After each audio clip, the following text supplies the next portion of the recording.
Video content has been made available for information and educational purpose only. Unidirectional trade strategy is a copyright content of IFMC. Channel की सभी update पाने के लिए subscribe करें और press करें bell icon. IFMC is an ISO certified institute providing education in Indian stock market. IFMC is successfully helping common people to understand complexities of stock market in a simple way. IFMC's copyright strategy UDTS is making heads turn. IFMC is consecutively winner for the third time at Delhi City Icon Awards for excellence in the category of stock market education. Congratulations to the team and students.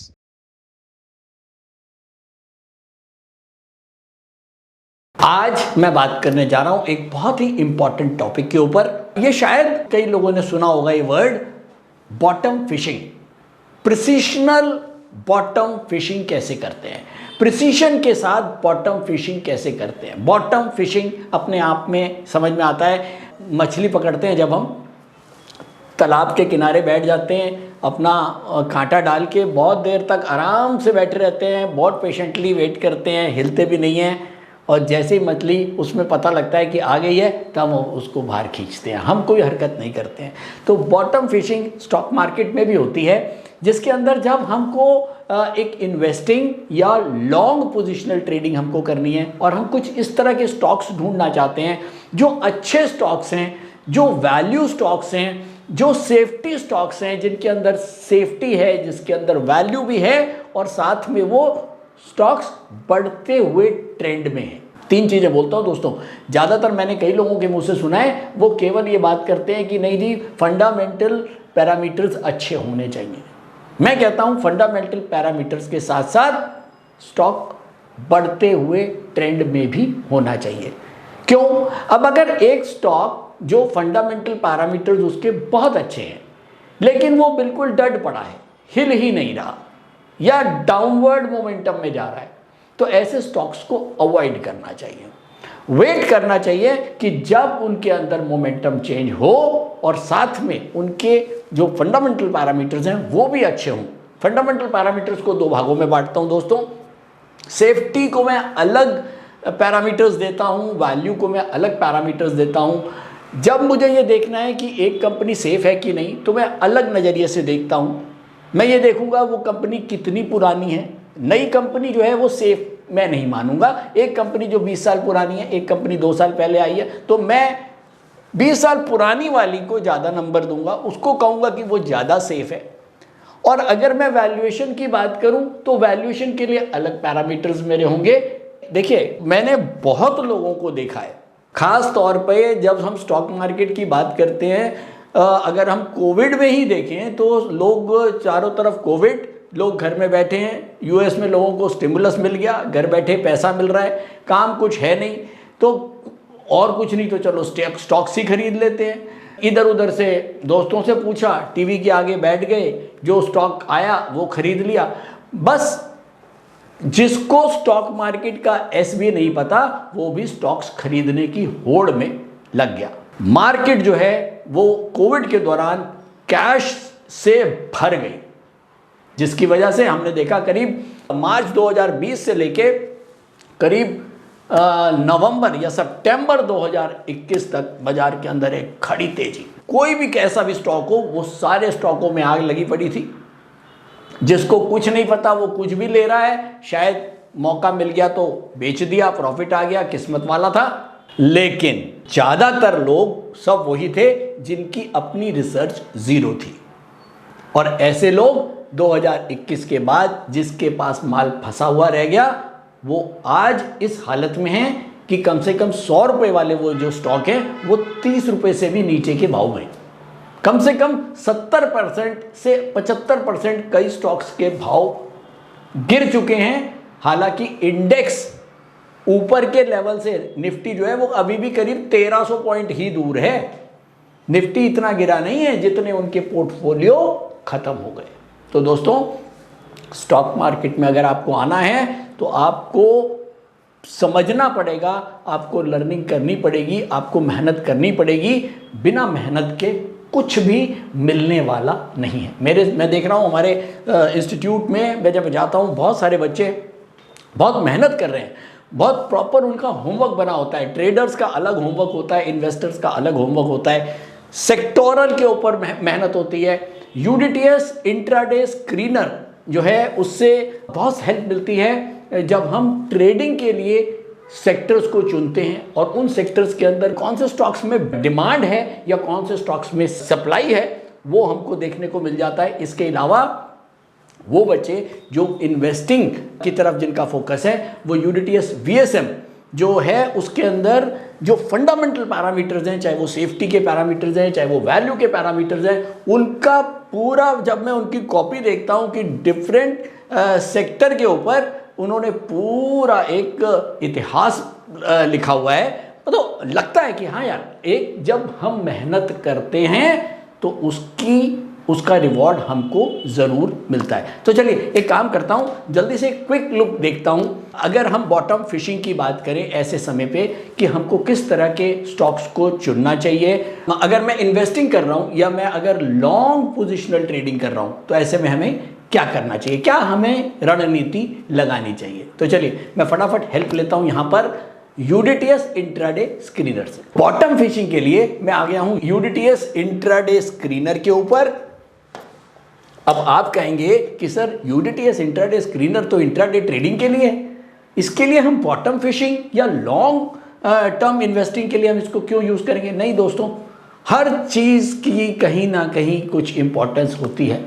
यहां पर मैं use करने जा रहा हूं sectoral analysis. Sectoral analysis में हमको एक मोटे तौर पे ट्रेंड पता लगता है कि कौन कौन से स्टॉक्स हैं, कौन कौन से सेक्टर्स हैं जिनके अंदर हमारे पास डिमांड है। कैपिटल गुड्स, सीमेंट के बाद डिफेंस, ऑटो एंसिलरी, ये कुछ सेक्टर्स ऐसे हैं जिनके अंदर अभी डिमांड है। तो मैंने बेसिकली ये कुछ सेक्टर्स लिए हैं केवल चूज करने के लिए। अब मान लो मैंने सीमेंट को देखना है और मैं ये चाहता हूं कि सीमेंट एक ऐसा सेक्टर है जिसके अंदर डिमांड है, तो चलिए हम इसके अंदर कोशिश करते हैं कुछ ऐसा फंडामेंटल स्टॉक्स ढूंढने के लिए जो बाकी उस सेक्टर के जो पीयर स्टॉक्स हैं उसके उनसे उसका फंडामेंटल पैरामीटर्स बेटर हो। ठीक है, तो चलिए अब हम चलते हैं सीधा यूडीटीएस वीएसएम पर। यूडीटीएस इंट्राडे स्क्रीनर का यहां पर मैंने केवल इतना ही इस्तेमाल किया है सेक्टर को ढूंढने के लिए। अब मैं आ गया हूं यूडीटीएस वीएसएम के ऊपर। यूडीटीएस वीएसएम से भी मैं सबसे पहले ये पूछता हूं कि यूडीटीएस वीएसएम कौन से सेक्टर के अंदर डिमांड दिखा रहा है। तो यहां पर हमको सबसे ऊपर नजर आ रहा है रिफाइनरी। रिफाइनरी के बाद अगर मैं नीचे चलूं तो फिर कस्टमर ड्यूरेबल या कंज्यूमर ड्यूरेबल्स। उसके बाद तीसरे नंबर पर यहां आ रहा है सीमेंट। तो मैंने क्या देखा, एक सीमेंट ऐसा सेक्टर है जो यूडीटीएस इंट्राडे स्क्रीनर और वीएसएम दोनों के ही आर्टिफिशियल इंटेलिजेंस इस सेक्टर को पकड़ रहा है। तो एक कॉमन सेक्टर हो गया सीमेंट। तो चलिए अब मैं कोशिश ये करूंगा कि सीमेंट के अंदर बहुत सारे स्टॉक्स हैं। कितने स्टॉक्स हैं देखें जरा। सीमेंट के अंदर ये करीब 36 स्टॉक्स हैं। सीमेंट सेक्टर के अंदर 36 स्टॉक्स हैं। अगर मुझको बॉटम फिशिंग करनी है तो बहुत स्पष्ट सी बात है, मुझको वो स्टॉक लेना होगा या वो स्टॉक की तरफ मेरे को ध्यान रखना होगा जिसके फंडामेंटल पैरामीटर्स सेफ्टी के और फंडामेंटल पैरामीटर्स वैल्यू के ये दोनों ही पॉजिटिव साइड में हो, बढ़िया हो। और साथ में दूसरी बड़ी चीज क्या, वो स्टॉक बढ़ता हुआ होना चाहिए, यानी कि राइजिंग ट्रेंड में होना चाहिए। तो चलिए मैं अब थोड़ा सा इसको डिग इन करता हूं। यहां मैं जाता हूं व्यू डिटेल्स में। अब मैं आ गया हूं व्यू डिटेल्स। अब यहां पर सीमेंट का मेरे पास लार्ज कैप, मिड कैप और स्मॉल कैप तीनों खुल गया है। अगर मैं लार्ज कैप के अंदर ये देखना चाहता हूं कि कौन सी कंपनी ऐसी है जिसके फंडामेंटल पैरामीटर सबसे बेटर हैं, तो चलिए लार्ज कैप में मेरे को नजर आ रहा है इस समय 6 स्टॉक्स, अल्ट्रा, एसीसी, अंबुजा, जेके सीमेंट, श्री सीमेंट, डालमिया, भारत। ये 6 स्टॉक्स के अंदर अगर मुझको ये ढूंढना है कि कौन सा स्टॉक ऐसा है जिसके फंडामेंटल पैरामीटर्स बाकियों से बेटर हैं, तो क्या होगा, मैंने इसके ऊपर ये सारे के सारे स्टॉक्स, इसमें सबसे ऊपर आ रहा है अल्ट्रा। अल्ट्रा का जो सेफ्टी स्कोर है वो 81 है, वैल्यू स्कोर 54 है और दोनों का मिला के 135 है और साथ में इसका मोमेंटम जो है वो अप है। और इसके अलावा अगर मैं उल्टा इसको नीचे से देखूं तो डालमिया भारत, इसका सेफ्टी स्कोर 56 है, वैल्यू स्कोर 54 है, दोनों का मिला के 110 है। और अब हम दोनों को अगर कंपैरिजन करें कि इसका 135 और 110, तो एक मोटे तौर पर आर्टिफिशियल इंटेलिजेंस अगर लाइन से केवल कोई चीज को देख रही है तो वो ये बता रही है कि इसके फंडामेंटल पैरामीटर इससे बेटर हो सकते हैं। तो बहुत सिंपल सी बात है, अगर मेरे पास डालमिया भारत है और मैं चाहता हूं कि अगर मेरा जो ब्रोकन पोर्टफोलियो है, मेरा जो पोर्टफोलियो है जो ऑलरेडी ब्लीड कर रहा है, तो और इंडेक्स भी इस समय एक ही चल रहा है, मान लो इस समय इंडेक्स चल रहा है 17,000 के इंडेक्स के ऊपर मेरे पास 10,000 रुपए के एक स्टॉक हैं जिसके फंडामेंटल पैरामीटर्स कमजोर हैं। तो मैंने क्या किया, 10,000 उसको बेच के 10,000 रुपया उस स्टॉक में डाल दिया जिसके फंडामेंटल पैरामीटर्स बेटर है। तो हुआ क्या कि इंडेक्स तो वही था, मैंने कोई नुकसान, केवल नोशनल नुकसान मेरे को जरूर दिख रहा है कि हो सकता है कि ये जो 10,000 की चीज थी मैंने 15,000 में ली थी लेकिन आज 10,000 है, तो मुझे नोशनल नुकसान तो जरूर दिख रहा है कि मैंने 15,000 की चीज 10,000 में बेची है, लेकिन वो 10,000 रुपए मैंने निकाले नहीं है, 10,000 रुपए मैंने एक दूसरे फंडामेंटल स्टॉक के अंदर डाले हैं। अब क्या होगा, जब मार्केट में कहीं वापस अच्छी तेजी बनेगी तो क्या होगा, ये जो फंडामेंटल स्टॉक है जिसके फंडामेंटल पैरामीटर्स उससे बेटर हैं वो ज्यादा तेजी से बढ़ेगा और वो रिटर्न्स ज्यादा देगा। और हाँ, अगर आप लॉन्ग टर्म के लिए रखते हैं तो शायद उसके अंदर सेफ्टी भी ज्यादा होगी। तो ऐसे में आपने क्या किया, आपने एक दुश्मन को अपने पोर्टफोलियो से निकाला, एनिमी कहते हैं, आप एनिमी को अपने पोर्टफोलियो से बाहर रखें और दोस्तों को पोर्टफोलियो के अंदर लाएं।